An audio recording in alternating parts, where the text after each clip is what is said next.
Format draw कर लीजिए, video को पॉज करके पहले ऐसा फॉर्मेट बना लेंगे। हेडिंग लिखेंगे ऊपर सिंपल कैश बुक, और इधर डेट, रिसिप्ट्स, अमाउंट। यहाँ पर अमाउंट आना चाहिए था, गलती से मैंने रिसिप्ट्स लिख दिया है, यहाँ पर अमाउंट लिख दीजिएगा। फिर से डेट, पेमेंट्स, LF, अमाउंट। तो ये हमारा डेबिट साइड है और ये है हमारी क्रेडिट साइड। एक एक ट्रांजैक्शन को पढ़ते जाएंगे और हम एंट्री को करते चले जाएंगे। सबसे पहला पहली तारीख की ट्रांजैक्शन दे रखी है कैश इन हैंड। बच्चों, कैश इन हैंड का मतलब क्या होता है कि ये कैश हमारे पास पहले से मौजूद है। मौजूद होने का मतलब बैलेंस है। बच्चों, आपको पता है कैश जो होती है वो एसेट होती है, and assets always have a debit balance. तो हम इसकी शुरुआत कैसे करेंगे? जैसे मैंने आपको पहले भी कहा था, अगर बिजनेस शुरू हो रहा होगा तो स्टार्टेड बिजनेस लिखा होगा, तो आप वहाँ पर टू कैपिटल लिखेंगे। नहीं तो अगर कैश पहले से मौजूद है तो यहाँ पर लिखा जाएगा टू बैलेंस ब्रॉट डाउन, और वो भी कौन सी तारीख को? 1 दिसंबर, जो डेट वहाँ पर मेंशन्ड है। टू बैलेंस ब्रॉट डाउन कितना दे रखा है हमारा? 12,000। So we will write 12,000 here. First transaction complete हो गई। उसके बाद में सेकंड ट्रांजैक्शन दे रखी है 5 तारीख की, cash received from Bhanu. Received word को अंडरलाइन कर लीजिए। जब भी रिसीव्ड लिखा हुआ है, रिसिप्ट साइड में आएगा। किससे रिसीव कर रहे हैं? भानु से रिसीव कर रहे हैं। तो यहाँ पर डेट लिखेंगे 5 दिसंबर, कैश रिसीव हो रहा है, सो टू भानु। किससे रिसीव कर रहे हैं? भानु से रिसीव कर रहे हैं। और कितना कैश रिसीव कर रहे हैं? 4,000। 4,000 हमने यहाँ पर लिख दिया। नेक्स्ट 7वां पॉइंट, 7 तारीख को रेंट पेड। जब भी पेड लिखा है, पेड पेमेंट साइड में चले जाएंगे। यहाँ पर डेट डालेंगे 7 दिसंबर। हम रेंट पे कर रहे हैं, सो बाय रेंट। पेमेंट कर रहे हैं बाय रेंट। कितना पे कर रहे हैं? 2,000। 2,000 रेंट पे कर दिया। 10 तारीख की transaction, purchased goods from Murari for cash. Goods purchase कर रहे हैं, पी से परचेज, पी से पेमेंट। कैश जा रही है, कैश जा रहा है हमारे पास से, परचेज कर रहे हैं, पी से परचेज, पी से पेमेंट। पेमेंट साइड में चले जाएंगे। गुड्स खरीद रहे हैं तो हमारा नाम आ जाएगा बाय परचेजेस।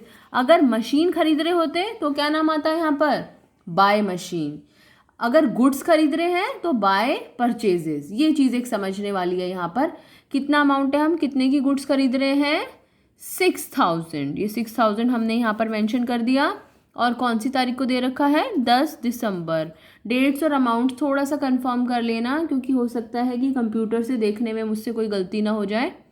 फिर बात करते हैं 15 तारीख की, 15th को। 15 दिसंबर को sold goods for cash. Goods को सेल करा। जब आप गुड्स को बेचते हो तो कैश आता है आपके पास कि कैश चला जाता है आपके पास से? डेफिनेटली कैश आता है। तो रिसिप्ट कौन सी तारीख को? 15 तारीख को। तो यहाँ पर आपने लिखा 15 दिसंबर टू सेल्स, क्योंकि माल को बेचने से आपके पास में कैश आया। और कितना कैश आया आपके पास में? 9,000। 9,000 हमने यहाँ पर लिख देना है, टू सेल्स। आधा क्वेश्चन हमारा हो गया। 18वां पॉइंट, 18 तारीख को दे रखा है परचेज्ड स्टेशनरी। बहुत बच्चे यहाँ पर एक गलती करते हैं, पी से परचेज, पी से पेमेंट, यानी कि पेमेंट साइड आएगा। एक चीज़ तो हमारी क्लियर हो गई। अब है परचेज्ड स्टेशनरी। स्टेशनरी खरीद रहे हैं, बाय क्या लिखूँ यहाँ पर? मुझे पता है बहुत सारे बच्चे सोच रहे होंगे कि हम यहाँ पर बाय परचेजेस लिखेंगे, लेकिन बच्चों परचेजेस वर्ड हमें केवल और केवल कब लिखना है? जब हम गुड्स परचेज करें। गुड्स के अलावा हम जो भी कुछ खरीदेंगे हम यहाँ पर उसका नाम लिखेंगे। यहाँ पर हम क्या खरीद रहे हैं इस क्वेश्चन में? इस क्वेश्चन में हम खरीद रहे हैं स्टेशनरी, इसलिए हमने लिखा यहाँ पर बाय स्टेशनरी। और कितने की स्टेशनरी खरीदी है हमने? 300 रुपये की।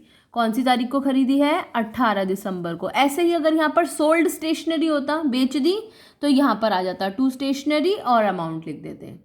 22 तारीख की ट्रांजैक्शन देखो, cash paid to Rahul. Paid को अंडरलाइन करो, पेड पेमेंट। पेमेंट वाली साइड में आ गए, पेमेंट कर रहे हैं। किसको पेमेंट कर रहे हैं? राहुल को। तो यहाँ पर लिखा बाय राहुल। कौन सी तारीख को? 22 दिसंबर। 22 दिसंबर को हमने राहुल को पेमेंट करी है। कितने की पेमेंट करी है? 2,000 की। 2,000 हमने यहाँ पर लिख दिया। नेक्स्ट ट्रांजैक्शन है हमारी 28 तारीख की। फिर से बहुत आसान है, पेड दिखाई दे रहा है, पेड पेड पेमेंट साइड में, ये रही पेमेंट साइड, ये रिसिप्ट साइड होती है, ये पेमेंट साइड होती है। तो हमने यहाँ पर लिख देना है बाय सैलरी और डेट डाल देनी है 28 दिसंबर और अमाउंट लिख देना है हमारा 1000। अगर मैंने गलत ना देखा हो तो लास्ट वाला 30 वाले को आप कैसे लिखोगे, paid rent, paid payment side में क्या लिखेंगे, बाय रेंट, रेंट पे कर रहे हैं तो बाय रेंट, और डेट डालेंगे 30 दिसंबर। और कितना रेंट पे कर रहे हैं हम, 500। ये हमने लिख लिया। यहाँ तक वीडियो को पॉज करके आप कंप्लीट कर लीजिए। इसके बाद में हम डिस्कस करते हैं कि हम इसको बैलेंस कैसे निकालेंगे। मैंने आपको बताया 100% ऑफ द टाइम्स इस तरह के सवालों में आप डेबिट का टोटल करोगे। डेबिट का टोटल करो, यहाँ पर 12, 4, 16 और 9, 25। ये 25,000 लिखा आपने यहाँ पर, यही 25,000 आपने लिखा यहाँ पर, और इस 25,000 में से इस सबको घटा दो।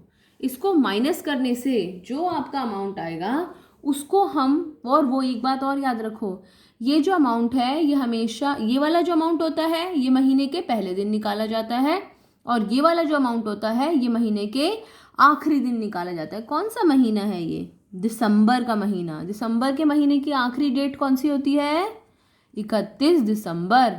आपने देखा था लेजर अकाउंट्स बनाए थे, लास्ट का बैलेंस निकालते हो क्या लिखते थे, कुछ नई बात नहीं है, बाय बैलेंस, बताओ क्या लिखूं, CD, balance carried down. Very good. अब 25,000 में से ये सारा आप माइनस कर देंगे। यदि 25,000 में से इस पूरे को माइनस करेंगे, देखो वैसे तो माइनस करना कोई बड़ी कला नहीं है, लेकिन मैं आपको यहाँ पर बताऊँ अकाउंटेंसी में हम कैसे माइनस कर सकते हैं। फिगर्स को ना इकाई के नीचे इकाई लिखो, दहाई के नीचे दहाई लिखो, और बाकी तो जैसे आपको कंफर्टेबल हो आप वैसे कैलकुलेशन करो। यहाँ पर 0 0 0 0 0, 0 को 0 बनाने के लिए 0 चाहिए। नेक्स्ट 10th प्लेस पे चले जाओ, 0 0 0 0 0 0 0, फिर 0 को 0 बनाने के लिए 0 चाहिए।